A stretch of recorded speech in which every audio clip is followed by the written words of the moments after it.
Well, you may have been hearing about Maryland Governor Martin O'Malley's plan to raise tax revenues by scaling back deductions for homeowners. Now, under the plan, state mortgage interest deductions for people who make more than $100,000 would be capped. It's being done as a way to increase revenue overall for the state. Education, things like that being mentioned as possible places for the money to go. Joining us more to talk about it, Eldad Moraru of Long and Foster. So first, Eldad, explain to us who will be affected by the changes and just how much it'll hit them.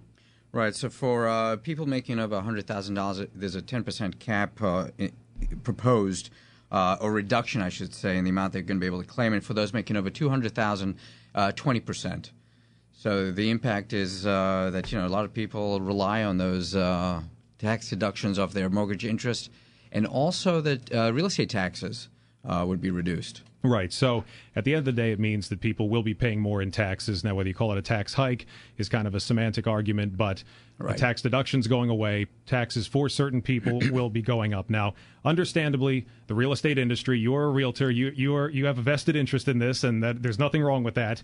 They've come out strongly in opposition to this, but there are also a lot of people who think that it's not necessarily a bad idea because this is such a complex issue. It's not a cut and dry case. I just want to give you the arguments against keeping a mortgage deduction. Donald Marin, Director, Urban Brookings Tax Policy Center, tells the Wall Street Journal, mortgage interest deduction is both wasteful and unfair. It rewards people for going deeper into debt and for buying more expensive homes, and it disproportionately benefits taxpayers in high tax brackets. And Mark Zandi, chief economist at Moody's, he says the policy is an inefficient way to support home ownership for mostly higher income households. What do you think about that?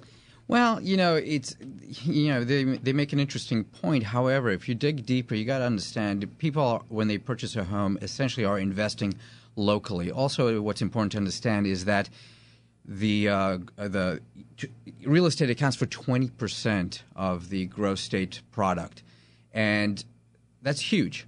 So right now, with the economy being what it is, it's really real estate that's going to turn around and bring us out of this, the mess that we're in. And we're finally getting stable again. We're starting to come out. Doing anything to jeopardize that, I think, is going to hurt us long term. Now, do you think that this will result in home prices not necessarily appreciating as much because they'll remove this deduction? Could home prices stagnate, possibly fall? Is that the concern from the realty community? Exactly. I mean, the incentive for a lot of renters to become homeowners is the ability to take that tax deduction. You take that away, the big incentive goes away. And there's also a lot of side effects. When businesses look to relocate and they figure, where should I go? One of the things they look at is cost of living, and this is going to raise the cost of living. So long term, it's probably also not going to be business friendly. Well, this is where things get very murky, because does it necessarily raise the cost of living? Just as an example, if this caused home prices to stagnate or to fall, that opens up the market to a lot of new buyers, a lot of people who haven't been able to purchase homes before, whereas right now it's people who are home sellers, home sellers who would be affected by this. So couldn't it even possibly be good for the real estate industry to have these deductions phased out? I don't think so. I really think it's going to deter homeownership.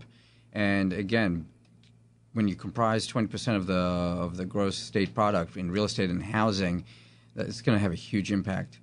Are we at a point where we can afford to have home prices keep going up and up, though? Because I know a lot of people are already concerned about the ability to buy a home. And is renting such a bad thing? Well, first of all, right now, home prices are not going up and up and up. They're finally stabilizing, and I think long term they're going to go up slowly in a normal rate like they used to, which is a good thing. When people buy, they're making a commitment to staying here. Renters, have more of an attitude of being transient and not really committing to being here. So when people commit to staying here, it affects everything else they do, where they send their kids to school, how they view all their investments, not just in real estate, and where they spend their money. And do we know dollar figures roughly as to how much the income rollback, the income deduction rollback would cost people? Is it something like a few $100s a year? I don't personally have those numbers off the top of my head, but from what I heard, I think it's actually more significant than that. Okay. But I'll have to get back to you. Yeah, all right. Next time on WTOP, and we will have all this on WTOP.com.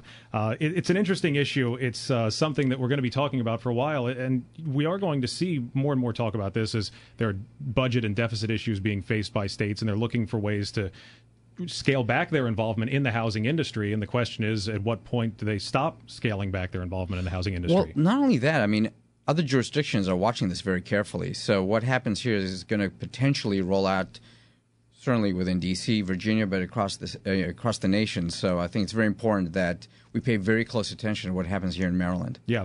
Eldad Moraru of Long & Foster, we appreciate you talking to us as always, and we will have more from you at WTOP.com.